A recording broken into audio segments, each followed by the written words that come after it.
হযরত মাওলানা হাফেজ মুস্তাক আহমদ।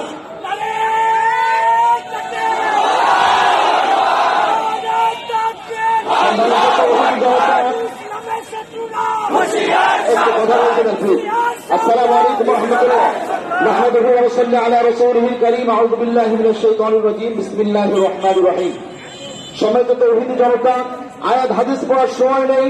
আপনাদের শুধু ঈমানের আলো জাগরিত করার জন্য দাঁড়িয়েছে এখানে। ফ্রান্স আল্লাহর হাবিবের ব্যঙ্গচিত্র প্রদর্শন করে সে শুধু অপরাধ করেনি, তাকে তারা সমর্থন